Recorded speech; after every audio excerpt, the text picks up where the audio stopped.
السلام علیکم ورحمۃ اللہ وبرکاتہ۔ میرے محترم سامعین و ناظرین، گزشتہ چند دنوں سے سوشل میڈیا پر عالمی شہرت یافتہ حضرت مولانا مفتی طارق مسعود صاحب جس بیان کی وجہ سے شدید تنقید و تحدید کی زد میں ہیں، اس بیان کے اندر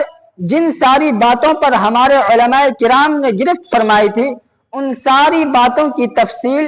میں نے پچھلی 2 ویڈیوز میں قرآن و حدیث اور اقوال اکابرین دیوبند کی روشنی میں آپ کی خدمت میں پیش کیا۔ ان دونوں ویڈیوز کا لنک میرے ڈسکرپشن میں موجود ہے، وہاں جا کر بآسانی آپ دیکھ سکتے ہیں۔ ناظرین کرام، آج کی اس ویڈیو میں میں یہ بیان کروں گا کہ آپ صلی اللہ علیہ وسلم امی کیوں رہے،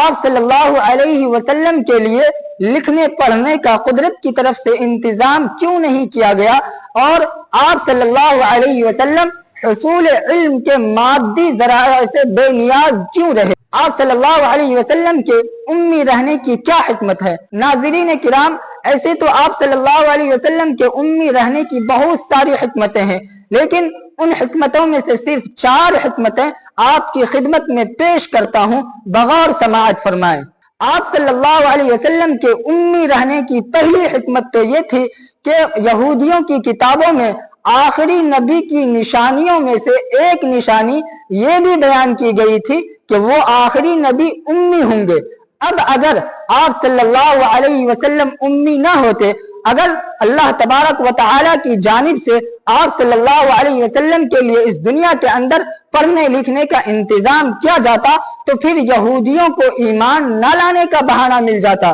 یہود یہ کہتے کہ ہماری کتابوں کے اندر تو آخری نبی کی نشانیوں میں سے ایک یہ نشانی بیان کی گئی تھی کہ وہ آخری نبی امی ہوں گے، لیکن محمد صلی اللہ علیہ وسلم تو پڑھے لکھے ہیں، لہذا یہ آخری نبی نہیں ہو سکتے۔ تو ان شکوک و شبہات کا سد باب کے لیے، ان شکوک و شبہات کا دروازہ بند کرنے کے لیے اللہ تبارک و تعالی نے آپ صلی اللہ علیہ وسلم کو امی رکھا۔ آپ صلی اللہ علیہ وسلم کے امی رہنے کی دوسری حکمت دیکھیں، اس بات میں تو ذرہ برابر کوئی شک نہیں ہے کہ آپ صلی اللہ علیہ وسلم ہی نے پوری دنیا کو علم و ادب کی روشنی سے منور کیا اور پوری دنیا کو تہذیب و شائستگی، الفت و محبت اور عدل و انصاف کا درس دیا۔ یہ انقلابی فخر صرف اور صرف آپ صلی اللہ علیہ وسلم کو حاصل ہے۔ اب اگر آپ صلی اللہ علیہ وسلم کسی استاد سے علم حاصل کرتے، اگر اللہ تبارک و تعالی اس دنیا کے اندر آپ صلی اللہ علیہ وسلم کے لیے لکھنے پڑھنے کا انتظام فرماتے تو پھر ان انقلابی اور قابل فخر کارناموں کو وہ شخص اپنی جانب منسوب کر سکتا تھا۔ وہ یہ کہہ سکتا تھا کہ یہ ساری چیزیں میں نے ہی آپ صلی اللہ علیہ وسلم کو سکھلائی ہیں۔ چنانچہ اس چیز کا کوئی شائبہ باقی نہ رہے، اس وجہ سے بھی اللہ تبارک و تعالی نے آپ صلی اللہ علیہ وسلم کو امی رکھا۔ آپ صلی اللہ علیہ وسلم کے امی رہنے کی تیسری حکمت یہ تھی کہ اگر آپ صلی اللہ علیہ وسلم دنیاوی رسم و رواج کے مطابق کسی استاد کے سامنے بیٹھ کر اور زانوِ تلمس تہ کر کے علم حاصل کرتے تو پھر لوگوں کے دلوں میں یہ گمان پیدا ہو سکتا تھا کہ فلاں شخص آپ صلی اللہ علیہ وسلم سے بڑا عالم ہے، کیونکہ وہ آپ صلی اللہ علیہ وسلم کے استاد ہیں، جبکہ آپ صلی اللہ علیہ وسلم کا تمام مخلوقات میں سب سے زیادہ علم والا ہونا ظاہر ہے۔ آپ صلی اللہ علیہ وسلم سے بڑا اس دنیا کے اندر نہ کوئی عالم پیدا ہوا ہے نہ کوئی پیدا ہوگا، بلکہ تمام مخلوقات مل کر بھی آپ صلی اللہ علیہ وسلم کے علم کے ادنا درجے کو بھی نہیں پہنچ سکتی۔ چنانچہ آپ صلی اللہ علیہ وسلم کے امی رہنے کی ایک حکمت اس خیال فاسد کو روکنا بھی تھا۔ آپ صلی اللہ علیہ وسلم کے امی رہنے کی چوتھی حکمت، اور یہ سب سے بڑی حکمت ہے، بڑی حکمت میں اس لیے کہہ رہا ہوں کہ اس حکمت کو اللہ تبارک و تعالی نے قرآن مجید کے اندر بیان فرمایا ہے۔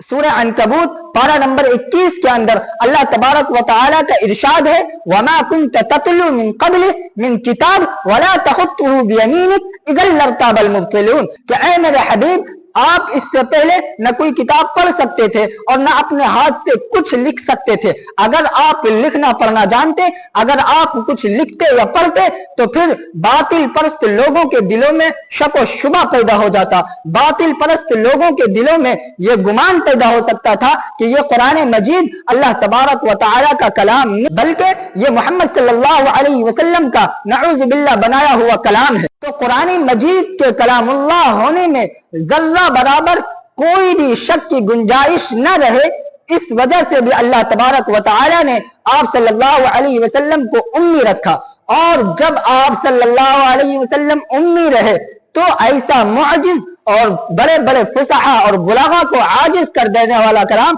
آپ صلی اللہ علیہ وسلم اپنی طرف سے ہرگز پیش نہیں کر سکتے تھے۔ لہذا آپ صلی اللہ علیہ وسلم کا امی رہنا اور آپ صلی اللہ علیہ وسلم کا حصول علم کے مادی ذرائع سے بے نیاز رہنا، یہ اس بات کی واضح اور بین دلیل ہے کہ قرآن مجید اللہ تبارک و تعالی کی کتاب ہے۔ آپ صلی اللہ علیہ وسلم کے امی رہنے سے یہ بات بالکل صاف ظاہر ہو گئی کہ قرآن مجید اللہ تبارک و تعالی کی کتاب ہے، آپ صلی اللہ علیہ وسلم کا بنایا ہوا کلام نہیں ہے۔ اللہ تبارک و تعالی ہم سب کو دین کی صحیح سمجھ اور ہر طرح کا کار خیر کرنے کی توفیق مرحمت فرمائے، آمین۔ وما علینا الا البلاغ۔